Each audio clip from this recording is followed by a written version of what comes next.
This is getting truly out of control. The silver supply is being drained like never before, but most of you people have no idea what's actually happening behind the scenes. While the financial media focuses on stocks and crypto, a supply crisis decades in the making is finally reaching its breaking point. This is a fundamental shift in the global silver market that's creating opportunities we haven't seen since the 1970s. That's over 50 years in the making. But what is actually happening? And why am I being so excited? Well, let me explain. Disclaimer. Right now, analysts are watching silver's price action and noting that it's coiling, building pressure like a spring ready to explode higher at any moment. But this isn't just technical chart reading. What's driving this setup is a physical reality that most investors completely misunderstand about silver versus gold. Here's the critical difference. Gold gets stored. Silver gets consumed. Think about every ounce of gold ever mined throughout human history. The vast majority still exists somewhere. It's in central bank vaults, private collections, jewelry that can be melted down. Gold is essentially immortal. But silver? Most of the silver ever mined has literally vanished into industrial products and isn't recoverable at today's prices. It's gone into electronics that get thrown away, solar panels installed on roofs, medical devices, water purification systems. Once industrial silver enters the economy, it effectively disappears forever. This creates a completely different supply-demand dynamic, and we're now seeing the consequences play out in real time at the exchanges where physical silver actually changes hands. The COMEX, the major exchange for silver delivery in the United States, just reported something that should make every serious investor pay attention. In a single recent period, we saw 41 million ounces of silver delivered. Bank of America issued 275 delivery notices. JP Morgan stopped 340 out of 345 notices. The January deliveries alone hit over 8,000 contracts, representing those 41 million ounces. And here's where this gets serious. The COMEX currently has about 120 million ounces in registered inventory, the silver that's actually available for delivery. At the current drain rate, and this is happening in what's supposed to be a non-primary delivery month, the COMEX is on track to hit 0 ounces of available silver in less than 3 months. We're not talking about a theoretical shortage somewhere down the road. We're talking about the main silver exchange in America potentially running out of deliverable metal in weeks. The desperation is starting to show. Market observers are reporting that major banks are now raiding the SLV, the big silver ETF, to find physical bars. Despite silver prices rising, SLV reserves have fallen to a decade low.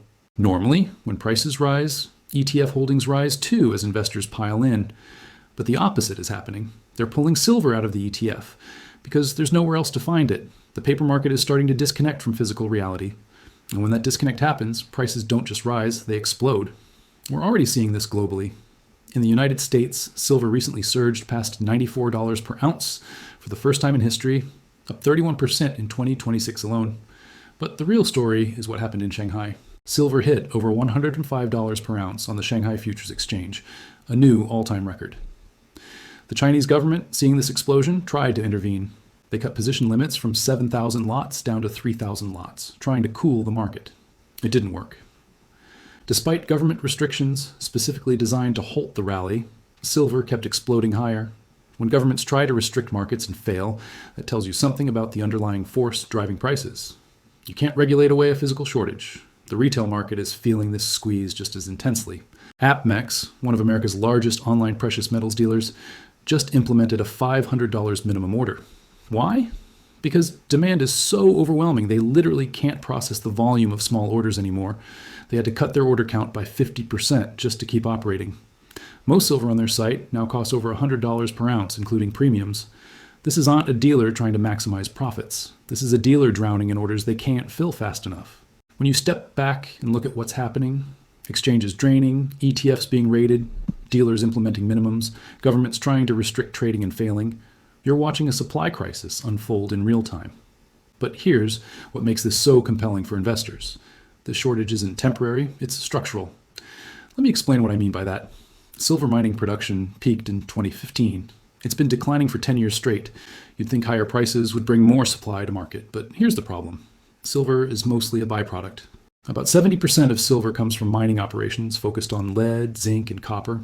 For those mining companies, silver represents maybe 1% to 2% of their revenue. They're not going to ramp up production because silver prices doubled. They don't care. They mine for the base metals, and silver just happens to come along with it.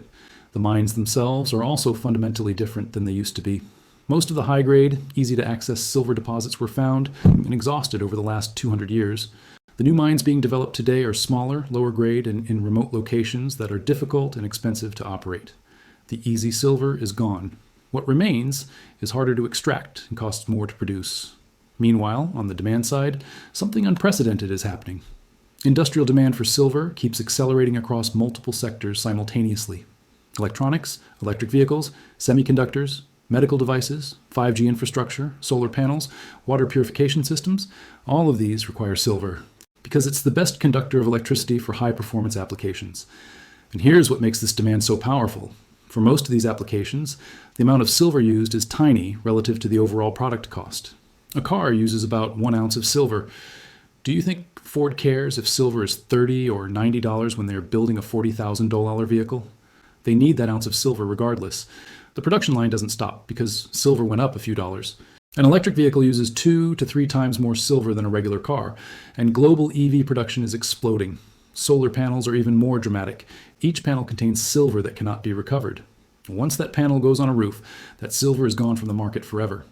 As the world races to build out solar infrastructure, we're talking about hundreds of millions of ounces of silver being permanently consumed. Then there's the AI revolution that most people aren't even considering yet. Data centers running AI require massive amounts of power, cooling systems filled with copper and silver components, and electrical infrastructure that didn't exist before. One investor who bought Bitcoin early and has been calling major market moves for over a decade is now going all in on physical copper and silver specifically because of this. Their argument is simple. AI servers consume enormous power and require liquid cooling systems using copper plates and piping.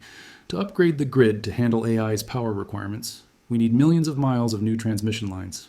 Meanwhile, semiconductors running AI, 5G networks supporting it, and the entire technology infrastructure around it all require silver. And here's the critical part. These industries have zero price sensitivity. They will pay whatever it takes. An EV uses 3 times more copper than a gas car. Wind and solar farms are massive metal sinks. We're trying to rebuild the entire global energy infrastructure in about 25 years, using metals we haven't even mined yet. And unlike Bitcoin, where you can just mine more until the cap is reached, if you build more computing power, you can't create physical metal out of thin air. There are no major new copper or silver mines coming online in time. It takes about 20 years to permit and build a major mine. Even if someone discovered a massive deposit today, it wouldn't produce metal until the 2040s. The supply response to these higher prices won't come for decades, if at all. This is why recycling can't save us either. Silver recycling rates are incredibly low. Gold gets recycled because it's valuable enough that people save it and melt down old jewelry. But silver in electronics, in solar panels, and medical devices, it's dispersed in tiny amounts across billions of products. It's not economically recoverable at current prices. So we have declining mine production, near zero recycling rates, and accelerating industrial demand from multiple sectors simultaneously. That's the structural shortage. And it's already showing up in the numbers. Look at the 1-year price move. January 16th, 2025. Silver was trading at $30, and just 1 year later, $90. That's a near triple in 12 months. Silver just posted its best year since 1979, rising 148% during the 2025 trade wars while bonds got crushed and crypto remained volatile. Gold and silver emerge as the clear safe havens. But here's what's really interesting for investors trying to figure out where this goes from here. When analysts compare current silver prices to the global money supply, all the dollars, euros, yen, and yuan that exist, silver is actually still cheap relative to history. At $90, yes, silver is at nominal all-time highs, but relative to M2 money supply, it's well below historical peaks. If silver just matched its 2011 ratio to money supply, we'd be looking at around $97 per ounce. We're almost there already. But if silver matched its 1980s ratio, when the Hunt brothers drove the silver market and the money supply was a fraction of what it is today, we'd be looking at approximately $531 per ounce based purely on monetary ratios. That's not a price prediction. That's just showing where silver would trade if it simply returned to ratios we've seen before in history. The difference is that in 1980, the supply shortage was temporary and artificial, created by the Hunts trying to corner the market. Today's shortage is structural, driven by geology and industrial consumption that's not going away. We're also seeing something new that didn't exist in previous silver bull markets. Countries are starting to restrict exports of critical materials. When trade barriers go up and global markets fragment, spot prices can become meaningless. Physical premiums explode. Metal becomes hard to source at any price. This is why that experienced investor I mentioned isn't buying ETFs or mining stocks or silver futures. They want physical inventory. In their words, in a world of unlimited fiat and unlimited code, the only real wealth is physical scarcity. That philosophy is spreading. When shortages hit manufacturing, companies won't negotiate on price. They'll pay whatever it takes to keep production lines running. You don't shut down a factory over a few dollars of silver per unit. That industrial demand creates a floor under prices that didn't exist when silver was primarily a monetary metal. So where does this leave investors? There are really two ways to position for this. The first is physical silver, coins, bars, whatever form you prefer. 1-ounce coins, 10-ounce bars, 100-ounce bars. The strategy is straightforward. Acquire it, vault it, and let this structural shortage play out over the next decade. The second approach is silver mining stocks, but you need to be careful. You want companies that are actually mining silver as their primary business, not base metal miners that produce a little silver on the side. Some companies have silver in their name, but only generate 20% of their revenue from actual silver. You want pure plays or companies where silver is the majority of production. What we are witnessing right now is the convergence of multiple forces that don't happen often in markets. Technical analysts see the price coiling and ready to break higher. The physical exchanges are draining at unprecedented rates. Governments are trying to slow the rally and failing. Industrial demand is accelerating from AI, EVs, solar, and 5G simultaneously. Mine supply is falling. Recycling can't fill the gap. Money supply keeps expanding. And the gap between paper prices and physical availability is widening. Each of these factors alone would be bullish. Together, they're creating what many analysts believe will be one of the great commodity bull markets of our generation. The investors who positioned early in physical silver are watching this unfold exactly as the supply deficit thesis predicted. The question now isn't whether the shortage is real. The data proves it is. The question is whether you're positioned for what comes next when the physical market finally breaks free from paper price suppression and true price discovery begins. Because based on everything happening right now, from Shanghai to the COMEX, from dealer shortages to government intervention failures, from structural supply deficits to explosive industrial demand, we're not at the end of this move. We're at the beginning. But what is your opinion on this? Comment down below. If you're curious to find more, then make sure to click on one of the videos you see on the screen. And with that, we come to the end of this video. If you enjoyed the video, then turn on the notifications bell on this channel. Missing an important silver update might make you lose money, so don't risk it. Also, please share this video with as many people as possible. Let's get this news out there.